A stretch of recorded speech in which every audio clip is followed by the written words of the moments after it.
चन्द्रं ब्रजेशरूपेण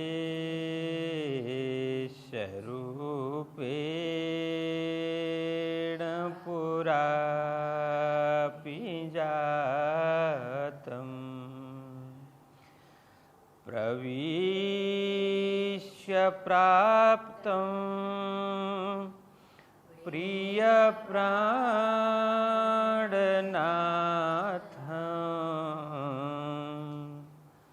परेशपूर्णं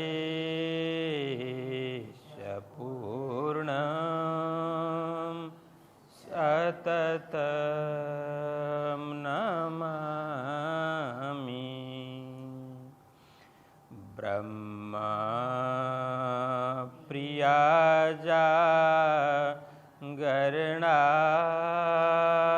जात सर्वस्वपाता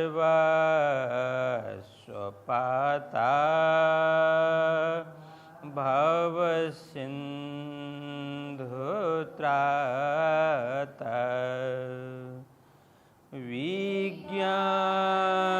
विज्ञानदाता निजधर्मधाता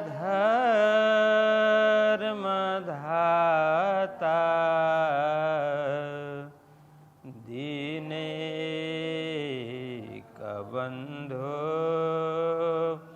शरणं प्रपद्ये दीनैकबन्धो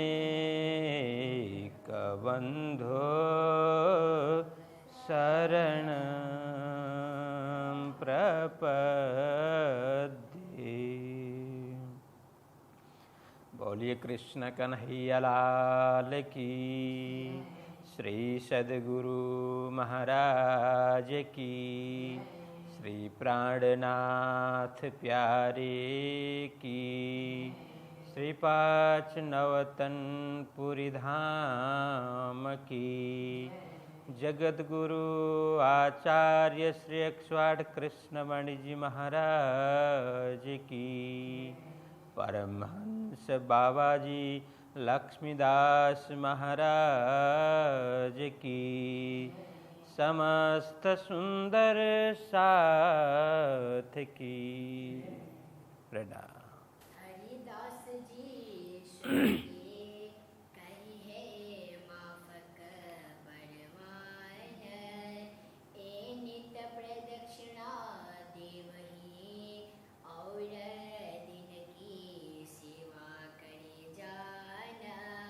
और दिन की सेवा करे जान।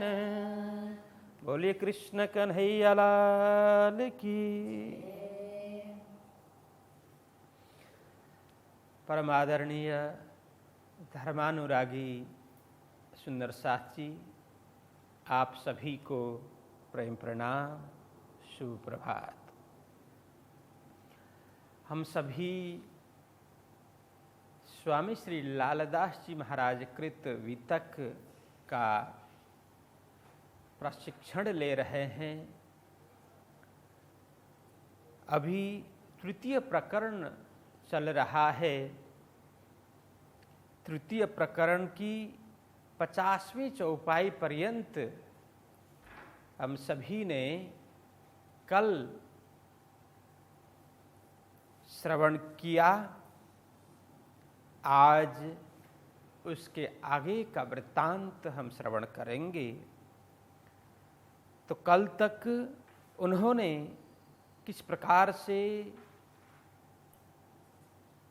अपने गुरु स्वामी हरिदास जी महाराज के माध्यम से मंत्र प्राप्त किया, फिर उसके बाद में उनकी दिनचर्या कैसी रही, विवाह का प्रसंग किस प्रकार से संपन्न हुआ, फिर उनकी सेवा में निरंतरता किस प्रकार से बनी रही, ये सभी प्रसंग हम सभी ने कल तक श्रवण किया।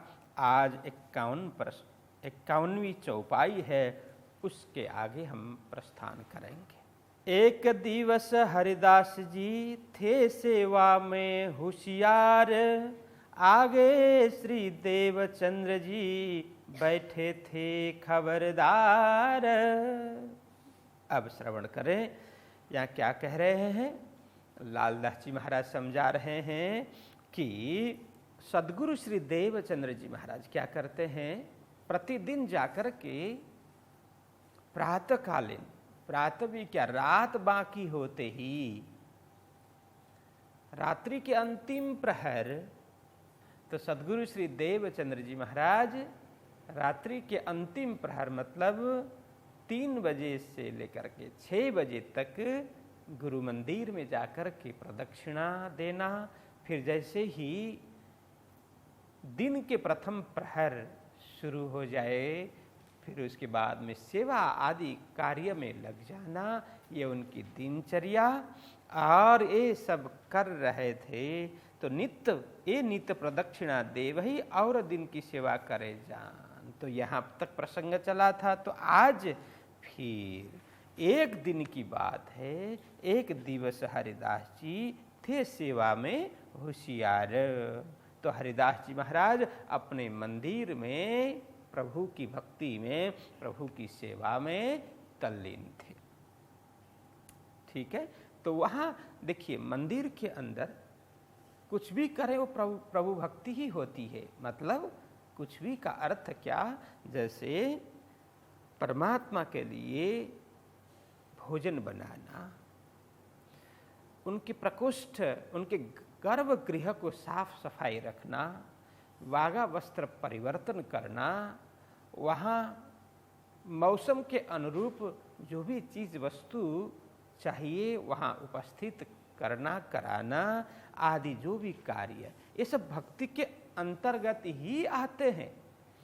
तो भक्ति का तात्पर्य इतना ही नहीं कि माला लेकर के आंख बंद करके बैठें, जाप करें, परिक्रमा करें, इतनी ही भक्ति नहीं होती है कि परमात्मा को लक्ष्य में रख करके, उनको केंद्र में रखकर जो भी हम कार्य करते हैं उनके नाम पर, उनको रिझाने के लिए, उनके अनुकूलता के लिए हम जो भी कार्य करते हैं तो सब भक्ति के अंतर्गत ही आते हैं।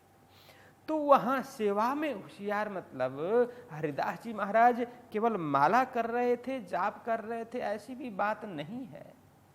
हो माला भी कर रहे हो सकते हैं, वहाँ साफ सुफ करना, झाड़ू लगाना, पोता लगाना इत्यादि भी कर रहे हो सकते हैं। अथवा तो वहाँ फल फूल आदि तैयार करना, उसको सुधारना आदि कर, ये भी हो सकता है। अथवा तो वहाँ किसी भी आवश्यक कार्य जो मंदिर के अंदर हो उस सेवा में वो संलग्न थे। कौन? हरिदास जी महाराज सेवा में थे। होशियार मतलब क्या? तल्लीन, मग्न। यहाँ अब हम व्यवहार में क्या प्रयोग करते हैं, वो बहुत होशियार है। तो इसमें होशियार इस अर्थ में यहाँ नहीं बोल रहे हैं, वह मग्न तल्लीन है, को बाह्य किसी व्यवहार में उनका कोई लगन मगनता नहीं है। वो परमात्मा की भक्ति में, भगवान की भक्ति में बिल्कुल निमग्न है। यह अर्थ है कि एकदम मग्न थे, तल्लीन थे। आगे श्री देवचंद्र जी बैठे थे खबरदार। अब यहाँ देखिए आगे श्री देवचंद्र जी, तो वहीं आगे मतलब किन के आगे? हरिदास जी के आगे। यह भी अर्थ करो, कोई गलत नहीं है, लेकिन यहाँ उपयुक्त अर्थ यह होगा कि मंदिर के आगे। जो हरिदास जी महाराज मंदिर के अंदर सेवा में तल्लीन थे, तो मंदिर के आगे देवचंद्र जी महाराज भी वहां पर बैठे थे। अब यह बैठे थे मतलब इतना ही नहीं समझना कि इस तरह से ध्यानस्थ थे अथवा पलाठी वार करके बैठे थे, इतना ही नहीं समझना। अब यहाँ गुरुजी सेवा कर रहे हैं तो शिष्य का भी कर्तव्य होता है। शिष्य का कर्तव्य क्या है? वो समझदार शिष्य क्या होगा, वो बैठा नहीं रहेगा। अपने गुरुजी, अपने से बड़े लोग वहाँ पर कार्य कर रहे हैं, सेवा कर रहे हैं, तो समझदार व्यक्ति क्या करेगा? तो साथ साथ में तो सामने गुरुजी को बोलेगा कि ये तो मैं करूँगा, आप मुझे ये सेवा प्रदान कीजिए। अथवा तो गुरुजी भी अथवा बड़े लोग साथ में करते हैं तो साथ साथ में सहयोग करते हैं, वहाँ बैठे नहीं रहेंगे। ये शिष्टाचार की बात है, हम सभी को भी ये सीखना आवश्यक है। तो कहीं भी अपने गुरुवर्ग, अपने से बड़े लोग कोई कार्य करते हैं तो हम आराम से देखते हुए रहें, ये शिष्टाचार नहीं है। शिष्टाचार क्या है? या तो हम वो काम मांगें, वो कार्य ये तो मैं करूँगा, मुझे दीजिए, मुझे बताइए किस प्रकार से करना है, तो ये मैं करूँगा। जाकर के विनम्र भाव से ये पूछना चाहिए, बोलना चाहिए। अथवा अब अपने से बड़े लोग बोलेंगे नहीं नहीं ये तो कार्य मैं करूँगा, तो वहाँ सहयोग की भावना होनी चाहिए कि ये मैं सहयोग अवश्य करूँ, लेकिन देखते हुए वहाँ बैठना नहीं चाहिए। शिष्टाचार के कई ऐसी छोटी छोटी चीज़ें होती है जिससे हमारा जीवन निखरता है, जीवन संवरता है। जैसे कोई बड़े लोग आए, हमें फट से उठ खड़ा होना चाहिए। बैठे रहें तो वो जड़ता होती है, वो तो बाहरी जो अध्यात्म के विषय में जिसको ज्ञान नहीं है, धर्म के विषय में जिसको ज्ञान नहीं है, संस्कार के विषय में किसी को भान नहीं है, तो ऐसे लोग करते हैं। बाकी अपने से बड़े आए तो फट से उठ करके खड़ा होना चाहिए, बैठे नहीं रहना चाहिए। और कहीं भी ऐसी सभा में, बड़ों की सभा में, माता पिता हो, गुरुजन हो, बड़े लोग हो, उनके सामने ऐसे पैर से पैर चढ़ा करके कभी नहीं बैठना चाहिए। जैसे वो करते हैं ना, क्या बोलते हैं उसको, ऊपर घुट्टी, हाँ, ऐसे कभी नहीं करना चाहिए। कोई भी हो, वैसे भी ये सब दूसरे लोग हैं तब भी नहीं करना चाहिए हो सके तो, क्योंकि ये शिष्टाचार का भाग नहीं है। बिल्कुल शालीनता इसको नहीं माना जाता। शालीन और शिष्ट व्यक्ति बहुत कम ऐसा आचरण करता है। तो बिल्कुल सौम्य होकर के दोनों पैर सीधे रख करके, अथवा तो करना ही पड़े तो दोनों पैर नीचे से ऐसे बेंड करें, लेकिन वो घुटने के ऊपर, जैसे ये थाई के ऊपर वो रख करके बैठते हैं। क्या बोलते हैं इसको जानी भाई? पग चढ़ावी बेसવાનું। हाँ, આ બિલકુલ શિષ્ટાચાર નથી। तो કેટલાક લોકોને ભાન જ ના હોય। तो एकाध फोटो में मैं देख रहा था, कहीं महाराज श्री कहीं पधरावनी में गए थे, तो वहाँ भी महाराज श्री बीच में बैठे हैं, तो इधर एक भाई इधर एक भाई, दोनों ऐसे पग से पग चढ़ा करके महाराज श्री की तरफ पैर करके बैठे हैं। तो कितना खराब लगता है, बिल्कुल उनको समझ नहीं है। तो हमें अभी से ये समझ रखना चाहिए कि किस तरह से बैठना है, किस तरह से बोलना है, किस तरह से चलना है। शिष्टाचार के अनेक भाग होते हैं। जैसे हम चलते हुए कभी चप्पल की आवाज़ नहीं आनी चाहिए। वो चप्पल घिसते हुए चलते हैं ना, तो बिल्कुल अशिष्ट माना जाता है। चप्पल घिसते हुए कभी नहीं चलना चाहिए। और कोई बात नहीं, कोई किसी को तेज चलने की आदत होती है, किसी को धीमे चलने की आदत होती है, लेकिन बिल्कुल शरीर सीधा करके और दोनों पैर चलाते हुए जमीन में पैर घिसे ना, चप्पल घिसे ना, इस तरह से हमें चलना चाहिए। जैसे सीढ़ी उतरते हैं, वहाँ भी वो चप्पल की आवाज़ और ये सब करते हुए नहीं उतरना चाहिए। वहाँ बिल्कुल हो सके जितना साइलेंट चलना चाहिए। ये सब शिष्टाचार का भाग होता है। तो ये प्रसंग निकला। तो सतगुरु जी मंदिर के सामने इस तरह से, वो भी खबरदार बैठे थे। खबरदार मतलब क्या है? वो होशियार, मतलब वो मग्न थे, तल्लीन थे। या खबरदार मतलब क्या है? बैठे थे, खबरदार मतलब गुरुजी क्या कर रहे हैं, उत्सुकता पूर्वक, सजगता पूर्वक, और वो हाथ बटाते हुए, अथवा तो हाथ न भी बटाए तो बैठे हुए ध्यान से देख रहे हैं कि गुरुजी किस प्रकार से सेवा कर रहे हैं, तो मुझे किस प्रकार से करनी चाहिए। एकदम उत्सुकता के साथ में, कोई नई वस्तु हो, कोई नए व्यक्ति हो, इस प्रकार के माहौल में, इस प्रकार के वातावरण में हम पहुंचते तो हमें उत्सुकता लगेगी ना कि क्या हो रहा है, नया कार्य हो तो उत्सुकता जगेगी। तो यहाँ भी सद्गुरु जी उत्सुकतापूर्वक, खबरदार मतलब उत्सुकतापूर्वक, सजगतापूर्वक वो देख रहे हैं, वहां बैठे हुए हैं। तब एक शख्स को मारा बिच्छू ने जोरा, तिनके आकार में चैतन्य कछु न रहा इस ठौर। अब यह दूसरी चौपाई में क्या बोलते हैं? तब एक शख्स को मारा बिच्छू ने जोरा।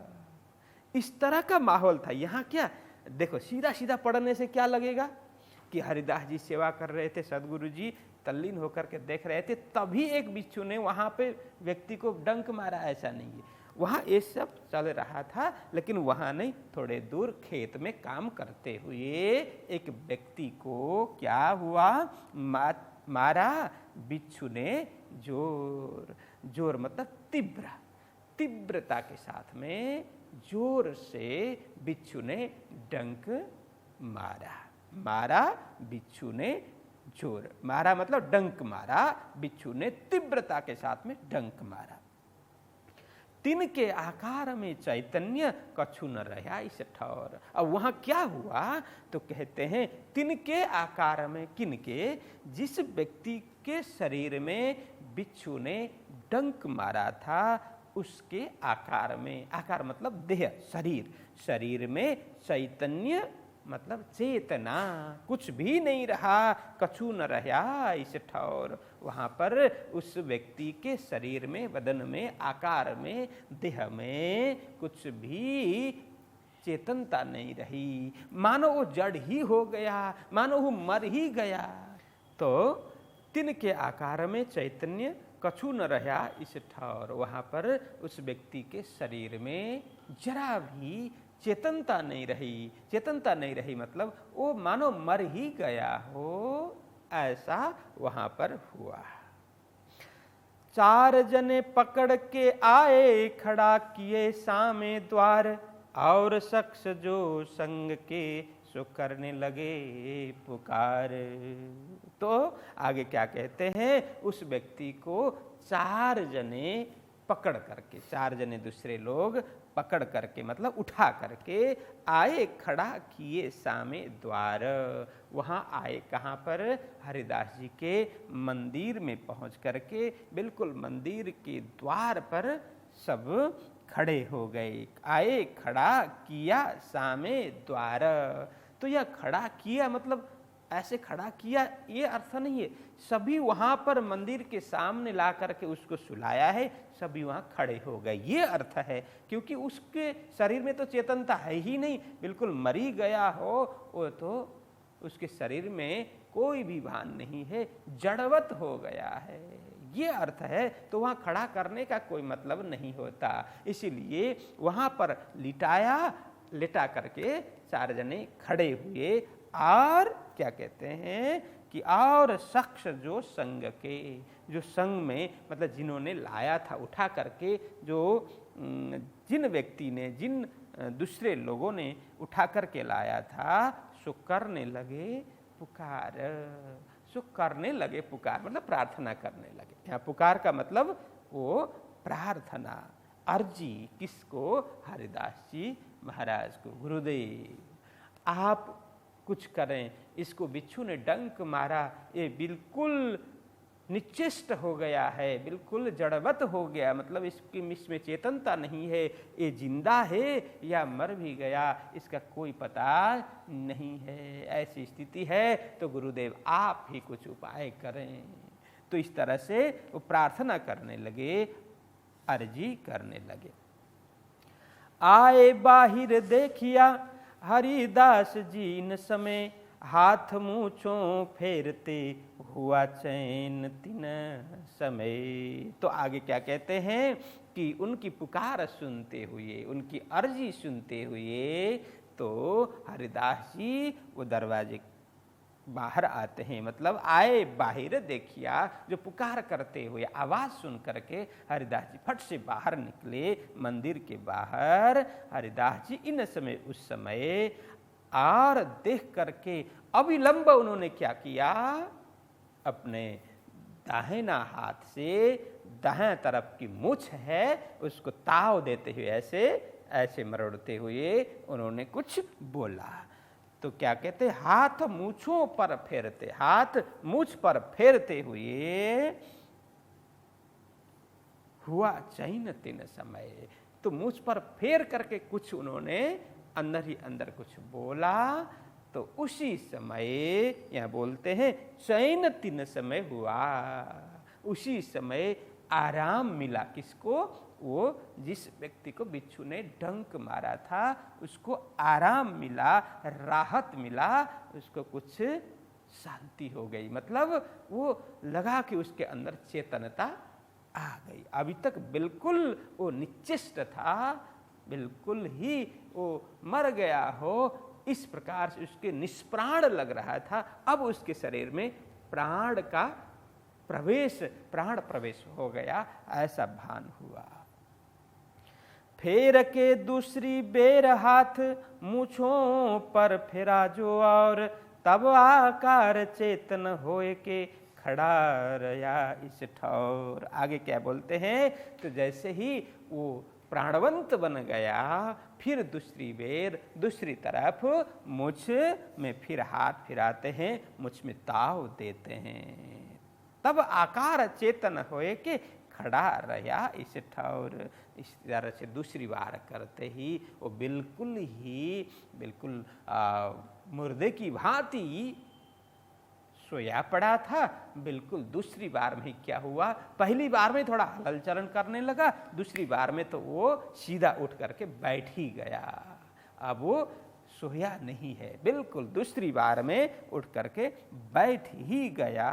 तो यहाँ ये अर्थ है खड़ा रहा इस ठौर। तो तीसरी बेर फेरते जोर न लगे जब, तब जहर कछु ना रया दंडवत किया तब। तो बोलते हैं तीसरी बेर में, फिर तीसरी बेर हरिदास जी महाराज ने मुझ में उंगलियां फेरी, हाथ से उंगलियों से मुझ फेरा, मुझ में चलाया, तो स्पर्श किया, तो जोर न लगे जब।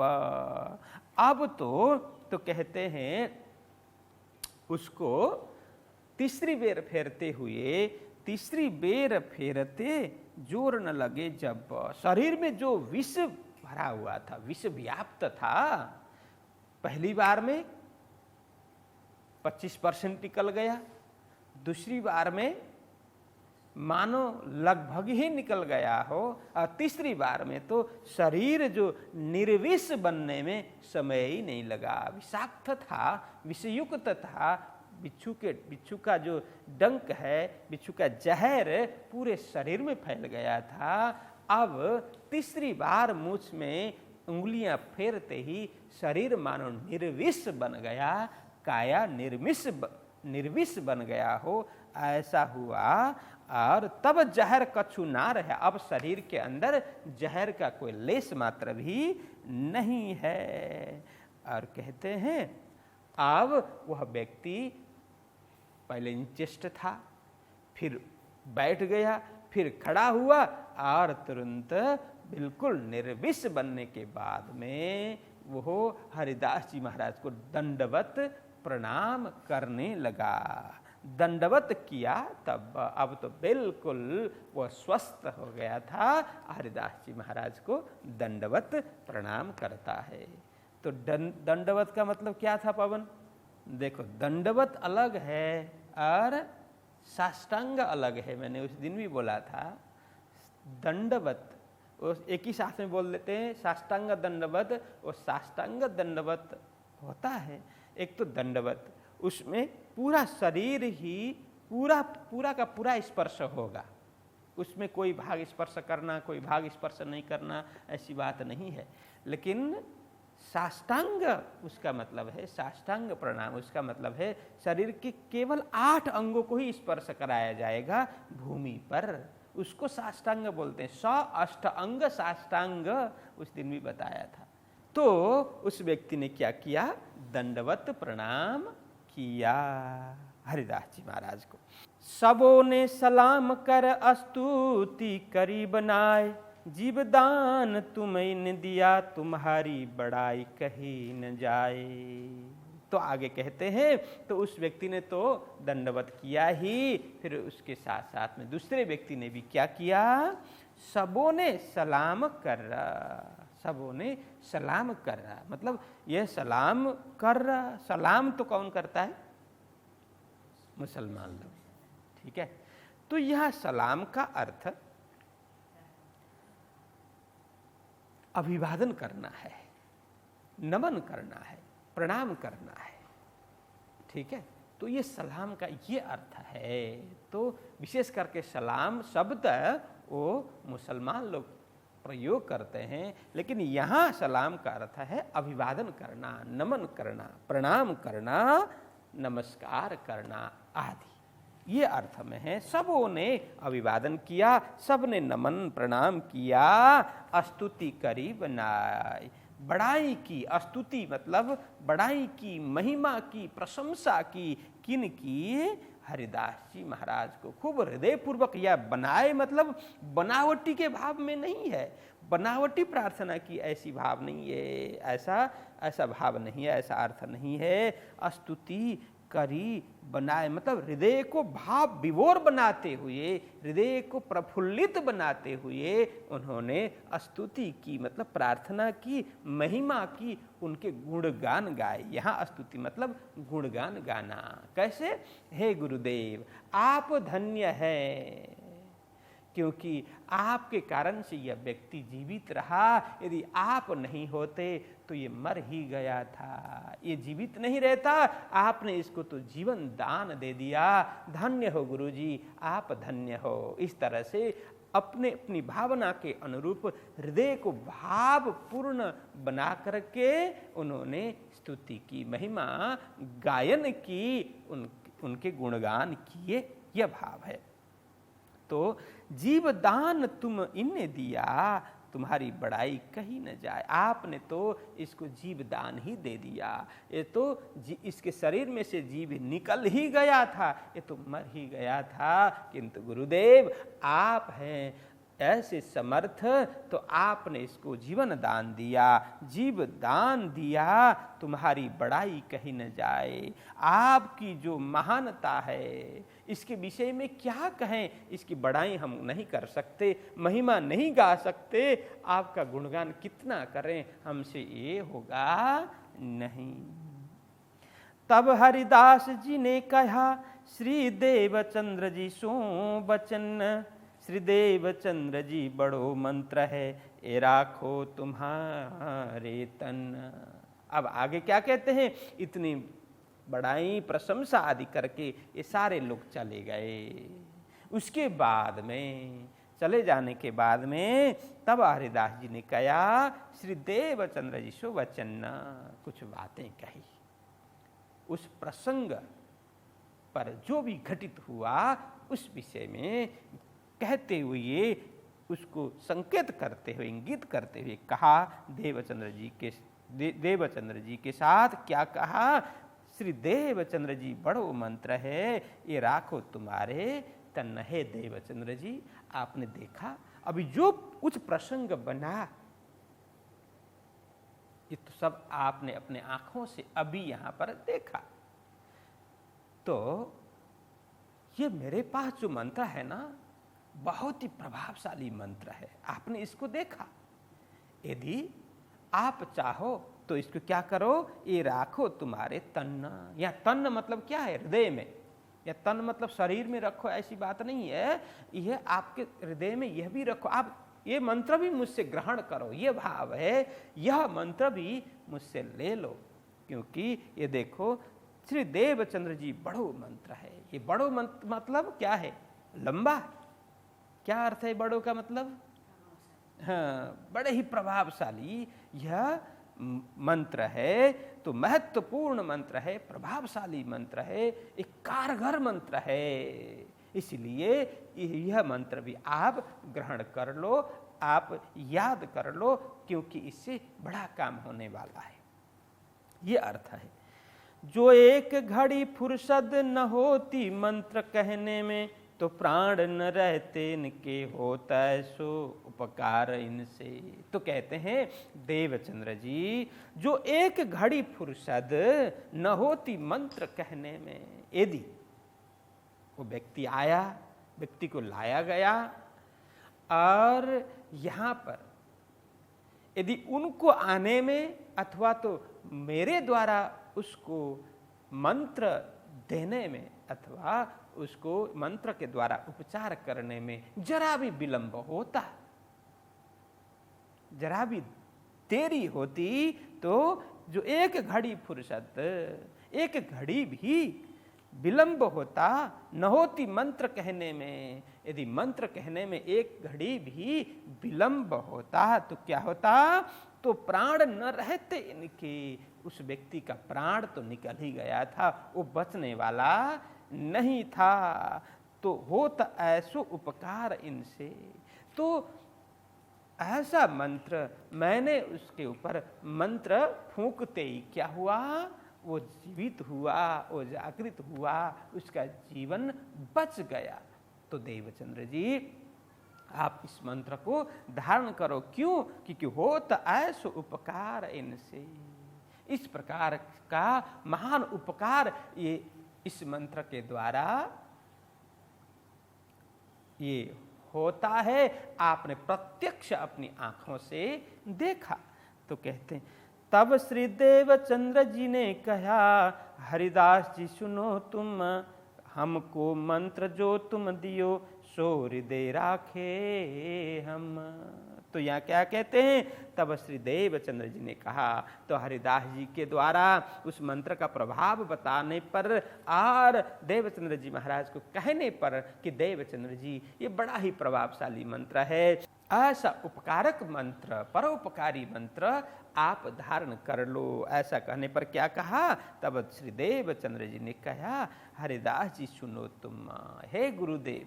अब यहाँ ऐसा कहा होगा, ये तो ये देखो, ये चौपाई प्रास मिलाने के लिए ये सब होता है, ये हरिदास जी सुनो तुम ऐसा नहीं कहा होगा, अपने गुरु जी है तो हे हरिदास जी तुम सुनो ऐसा कहा होगा, नहीं होगा ना।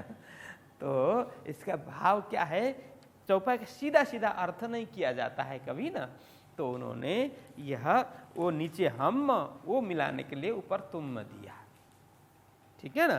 तो हे गुरुदेव आप सुनो, तुम तो कभी नहीं कहा होगा, नहीं, तो आप हे गुरुदेव आप मेरी बात सुनिए। तो देखिए यहाँ भाषा में ये भी ध्यान देना चाहिए, आप सुनो ऐसा भी नहीं होता, वो भी गलत प्रयोग है। हम कभी कभी बड़े लोगों से ही ऐसा सुनते हैं और बड़े लोगों को कहते हुए भी सुनते हैं, जैसे हमारे से बड़े कोई भी वडील हो, गुरुजन हो, जैसे महाराज श्री हैं, उनको महाराज श्री आप सुनो ऐसा बोलेंगे कितना खराब लगेगा।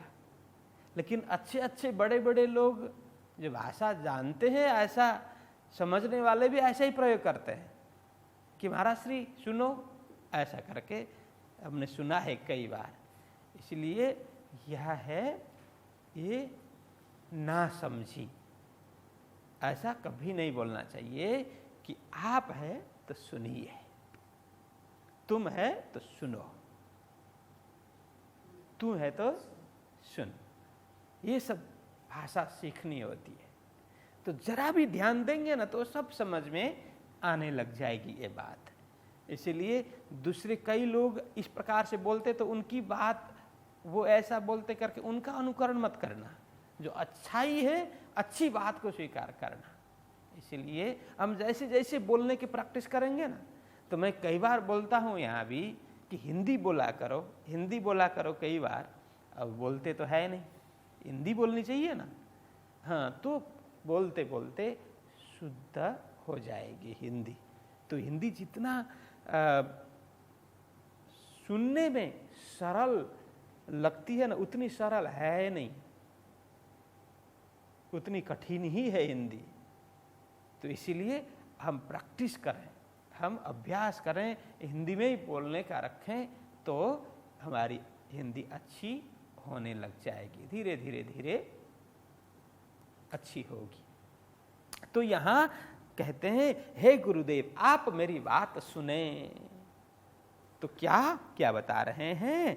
तो हमको मंत्र जो तुम दियो सो हृदय राखे हम। आपने जो मंत्र मुझे पूर्व में ही दिया है, मतलब पहले ही जो दिया है, जो मंत्र प्रदान किया है, सो हृदय राखे हम।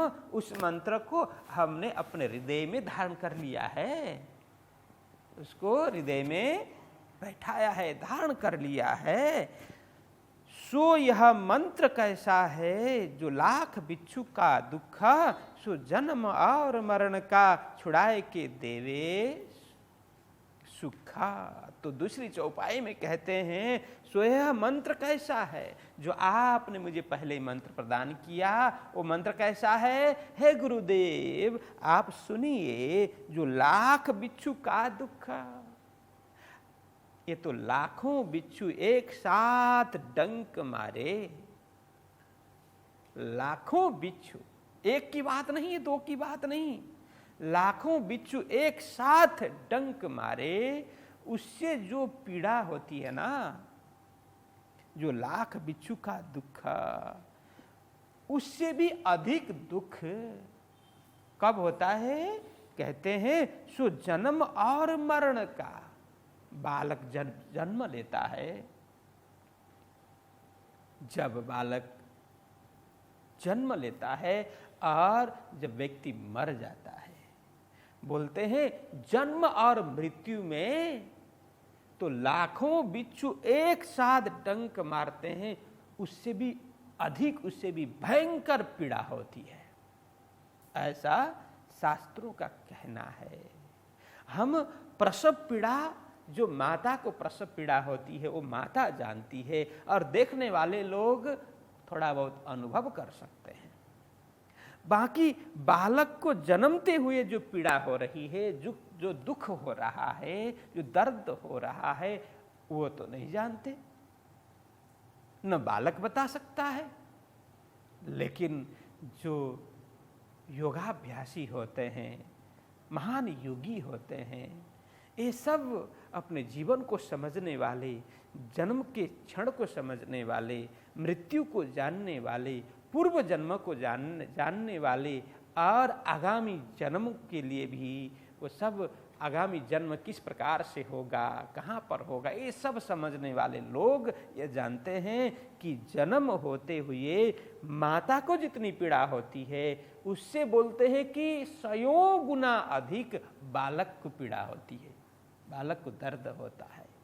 तो यही प्रसंग यहाँ बोल रहे हैं देवचंद्र जी महाराज, हे गुरुदेव, तो आपने जो मंत्र मुझे दिया है ना, वो ऐसा मंत्र है जो हजारों लाखों बिच्छू एक बार डंक मारे, और उससे जितनी पीड़ा हो उससे भी अधिक पीड़ा जब जन्म के समय में होता है, जब मृत्यु के समय में होता है।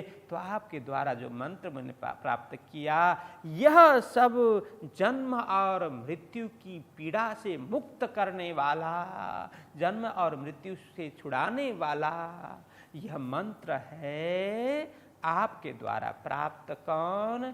भज मन श्री वृंदावन कुंज बिहारी नित्य विलास। यह मंत्र इस प्रकार का है, मैं तो उसको हृदय में धारण करके बैठा हूं। इसलिए गुरुदेव तो आगे कहते हैं, सो मंत्र जिन उर में रहे तहां एक कैसे समा।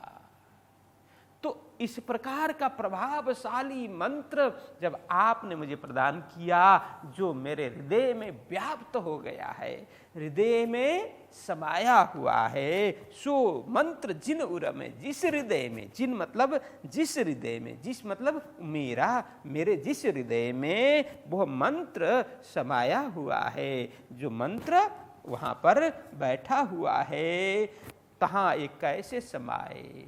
अब यह दूसरा मंत्र तो बोलते हैं जो मंत्र आपने मुझे प्रदान किया वो मेरे हृदय में बिल्कुल ही व्याप्त है, प्रकाशित कर रहा है हृदय को।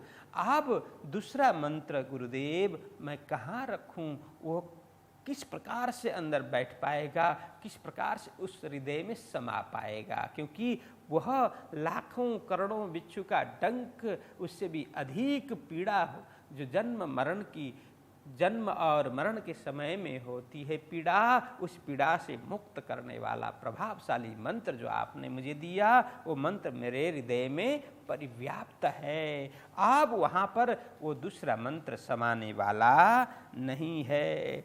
तब हरिदास जी रीझ के सिफत करी बना। बस इतना सुनना था। हरिदास जी महाराज बड़े प्रसन्न हो गए। रीझ के मतलब प्रसन्न होकर के, खुश होकर के सिफत करी बना। सिफत मतलब प्रशंसा।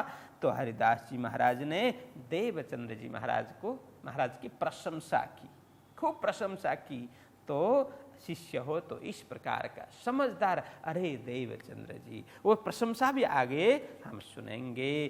तो वो कहते हैं, हे देवचंद्र जी, ये बुद्धि हम में नहीं लगा रहा, जो वचन तुम कहते हो सो हम में नहीं विचार।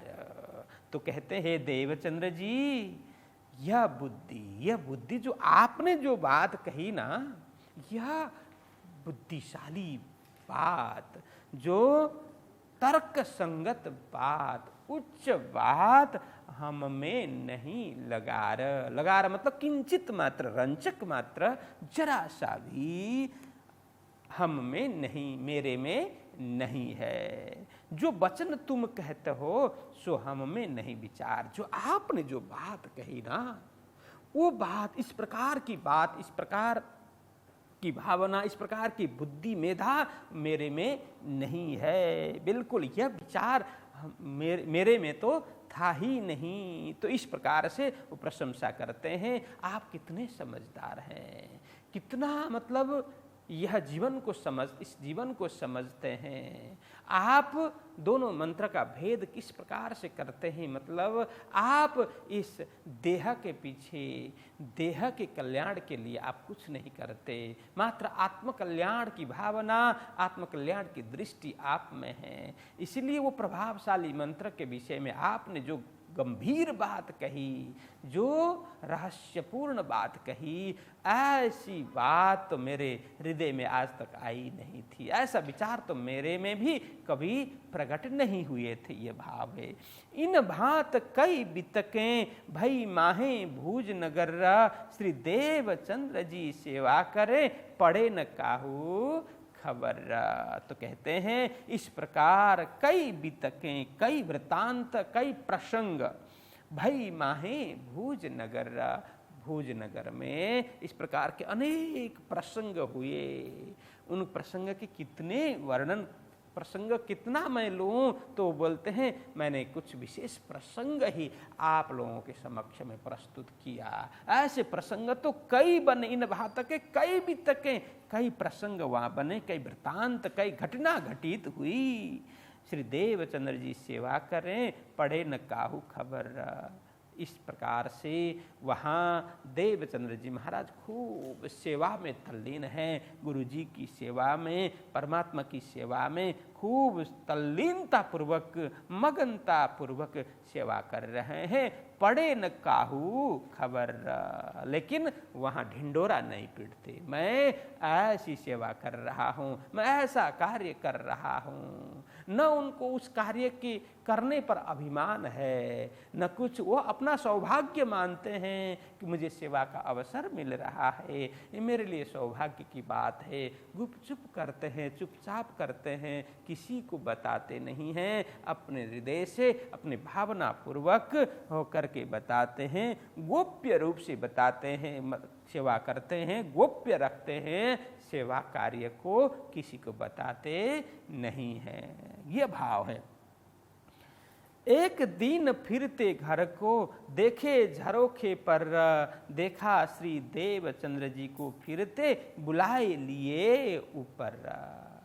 फिर एक दिन हरिदास जी ने क्या देखा देवचंद्र जी महाराज को अपने घर के चारों ओर प्रदक्षिणा करते हुए, घूमते हुए देखा। तो बोलते हैं एक दिन फिरते घर का चक्कर लगाते हुए देखा, देखे झरोखे पर, तो ऊपर झरोखे से मतलब वो बारी से, खिड़की से फिर देखा देवचंद्र जी महाराज को। देखा श्री देवचंद्र जी को फिरते बुलाए ऊपर, घूमते हुए देवचंद्र जी को जैसे ही देखा उन्होंने तुरंत ऊपर बुला लिया हरिदास जी महाराज ने। तो क्या कहते हैं आगे, मैं जानिया तुम एक दिन भूल के रात को आए, ये तो नित फिरत हो मैं ये मेहनत सही न जाए।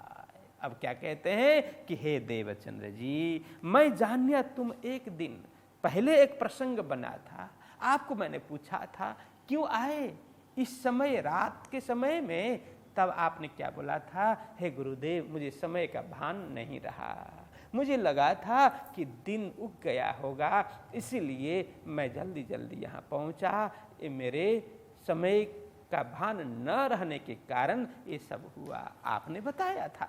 लेकिन आज फिर मैं देख रहा हूँ, मैं जानिया तुम एक दिन, मैंने तो पहले एक दिन समझ करके तुमने जो बात कही उसके ऊपर भरोसा किया था, विश्वास किया था, तुम भूल के रात को आए, भूल बस समय पता न चलने के कारण तुम रात को यहाँ पहुँचे, ये तो नित फिरत हो।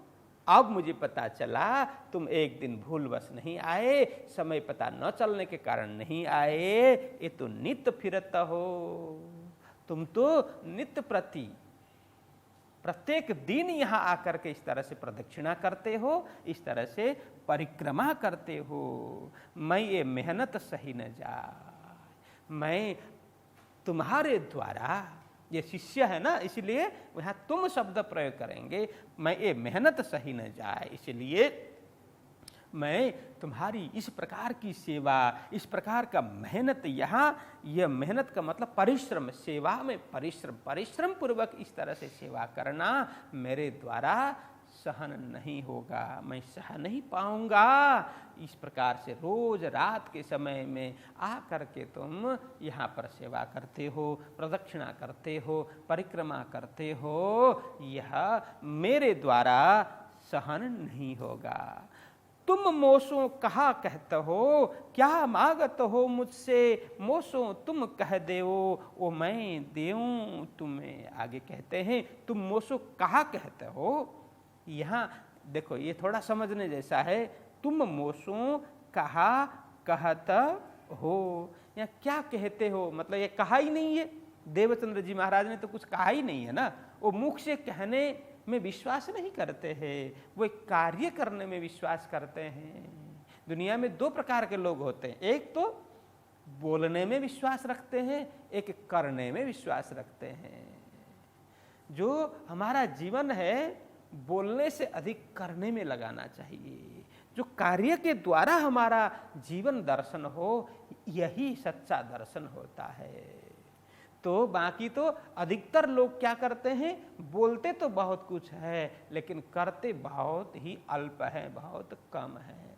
अब देवचंद्र जी महाराज यहाँ बता रहे हैं, देवचंद्र जी महाराज के लिए वो यहाँ प्रसंग है, वो बोलने में, बताने में बहुत कम विश्वास रखते हैं, वो कार्य करने में, व्यवहार रखने में, सेवा करने में, अपना कर्तव्य धर्म निभाने में अधिक विश्वास रखते हैं। इसीलिए अब यहाँ तो देवचंद्र जी महाराज कुछ कह ही नहीं रहे हैं, फिर भी यहाँ का तुम मोसो कहा कहते हो, कहता हो मतलब तुम यहाँ क्या चाहते हो, यहाँ चाहत के अर्थ में है, तुम क्या चाहते हो, तुम्हारी अभिलाषा क्या है, तुम्हारी मांग क्या है।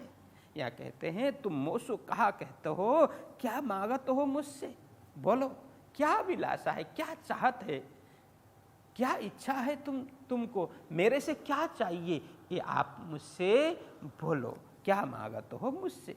मोसो तुम कह दे, वो आज मैं बताता हूँ कि आपकी क्या इच्छा है, इस तरह से रोज रोज रोज आकर के रात में ही सुबह 3 बजे से परिक्रमा करना, सेवा करना, और ये सब सेवा, ये परिश्रम, ये जोर से, ये मेहनत मेरे से सहन नहीं होगा। इसलिए हे देवचंद्र, आज तुम कहो क्या चाहिए आपको, क्या अभिलाषा है, मेरे से जो बन पड़े मैं वो प्रदान करने के लिए तैयार हूँ, लेकिन आज आप मेरे से यह बोल ही दो, वो मैं दूँ तुम्हें, जो आप कहोगे वो मैं देने के लिए तैयार हूँ।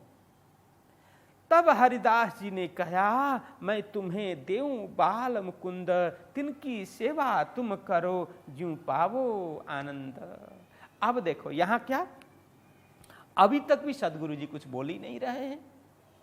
उन्होंने कहा, बहुत आग्रह करके पूछा कि क्या चाहिए, क्या अभिलाषा है, क्या मनोकामना है, क्या इच्छा है, तुम बोलो तो सही। इस तरह की मेहनत, इस तरह से परिश्रम करते हो, मेरे से सहन नहीं होगा, मेरे से क्या चाहिए आपको।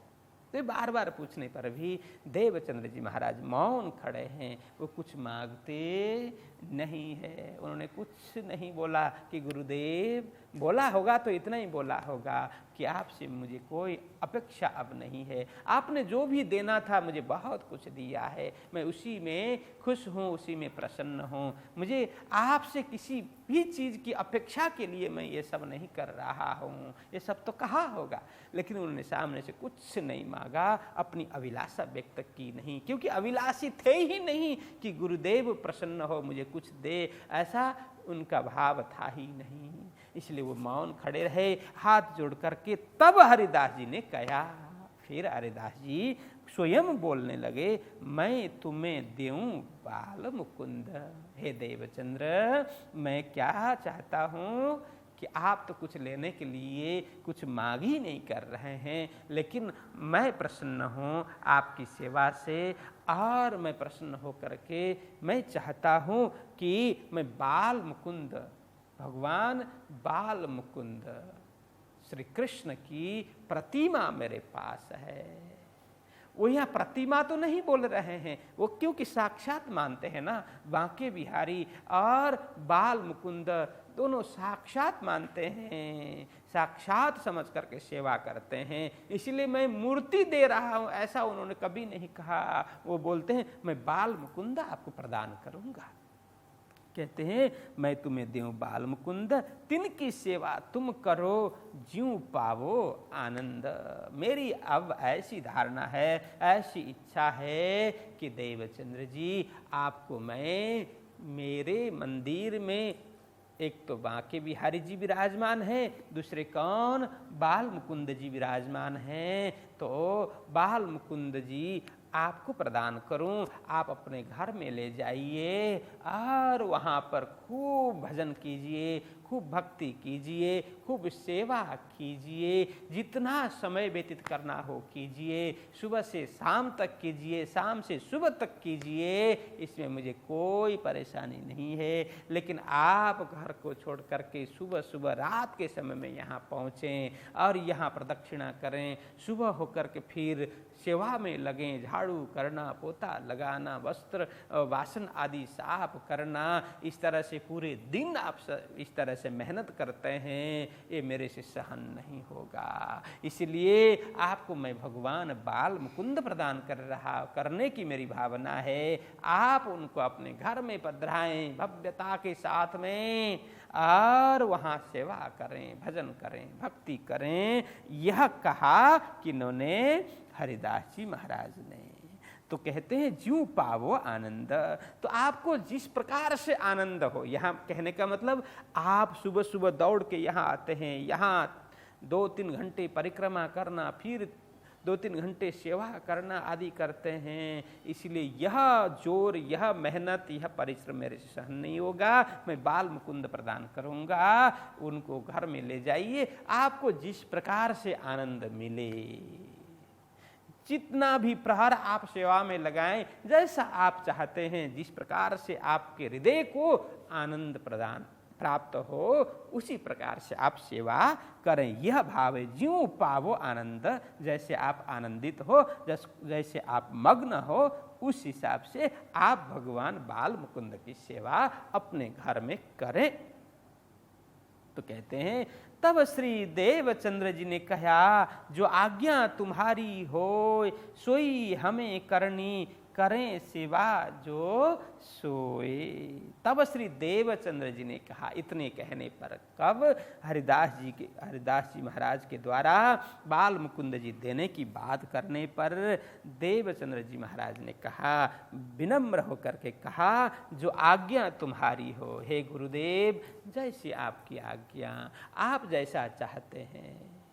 तो आगे कहते हैं, सोई हमें करनी, आप जिस प्रकार से आदेश करो, आपकी आज्ञा मुजब ही हमें कार्य करना है। आपकी आज्ञा को छोड़ करके जरा भी हम विचलित नहीं होंगे। आपकी आज्ञा का पूर्ण रूप से 100% हम पालन करेंगे, उसी हिसाब से हम कार्य करेंगे। बोलते हैं सोई हमें करनी, करें, सोई हमें करनी, वही कार्य करना है। कौन सा कार्य? जैसी आपकी आज्ञा होगी उसी प्रकार का कार्य हमें करना है। करें सेवा जो सो, आप जैसा हमें आदेश करें, आज्ञा करें, मार्गदर्शन करें, उसी हिसाब से हमारा कार्य होगा, उसी प्रकार से हमारी भावना रहेगी, हम उसी प्रकार से सेवा करेंगे। करें सेवा जो सोए, जो सोए मतलब जो आप प्रदान करेंगे। क्या प्रदान कर रहे हैं? बाल मुकुंद भगवान प्रदान कर रहे हैं। जो सोए मतलब जो आप प्रदान करेंगे वही, मतलब बाल मुकुंद भगवान की सेवा हम खूब निष्ठा के साथ करेंगे। आपकी आज्ञा, आपका आदेश मुजब ही हम उनकी सेवा करेंगे। तो आगे कहते हैं, श्री महामती कहे ऐ साथ जी, यह बितक भूज नगर, आगे इनके और कहों बीतक पहचान पर। तो लालदास जी महाराज कहते हैं कि हे सुंदर साथ जी, यह बीतक भूज नगर, यह वृतांत है, यह बीतक है, यह प्रसंग है भूज नगर का। आगे इनके और कहूँ, यह भूज नगर अभी तक का जो प्रसंग है इतना है, और काफ़ी कुछ आगे भी घटना है भूज नगर की घटना। वो सारी घटना मैं आप लोगों के समक्ष प्रस्तुत करने वाला हूँ, वर्णन करने वाला हूँ। आगे इनके और कहूँ, इनके मतलब देवचंद्र जी महाराज के प्रसंग जो भूज नगर में घटित हुए वो सब मैं कहूँगा। उसमें विशेष करके बीतक पहचान पर कई प्रसंग है, उसमें विशेष करके पहचान पर मतलब किसके पहचान? देवचंद्र जी महाराज के स्वरूप पहचान। यहाँ अब बाल मुकुंद जी भगवान क्या करते हैं? श्री देवचंद्र जी महाराज के स्वरूप के विषय में परिचय करा देते हैं। हरिदास जी महाराज को यह प्रसंग बोल रहे हैं, बीतक पहचान पर। देवचंद्र जी महाराज के स्वरूप पहचान, स्वरूप परिचय के प्रसंग मैं आगे वर्णन करने वाला हूँ। आप सभी सजग होकर के ये सब सुनेंगे। इस तरह से अब लालदास जी महाराज यहाँ तृतीय प्रकरण पूरा करते हैं। अब चतुर्थ प्रकरण हम कल से प्रवेश करेंगे। चतुर्थ प्रकरण में तो किस तरह से भगवान बाल मुकुंद श्री देवचंद्र जी महाराज के स्वरूप को परिचय करा देते हैं, पहचान करा देते हैं। हरिदास जी महाराज को किस प्रकार से सद्गुरु जी सेवा करते हैं, क्या क्या घटना घटती है, क्या क्या लीलाएं होती हैं, वो सब प्रसंग हम आगामी दिनों में श्रवण करेंगे। अभी के लिए इतना ही। बोलो कृष्ण कन्हैया लाल की।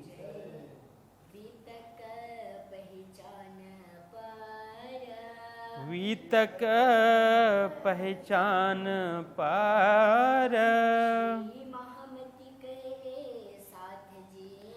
श्री महामती कहे साथ जी, यह वितक भुज नगर, आगे इनके और कहूँ, वितक पहचान पर, वितक पहचान पर।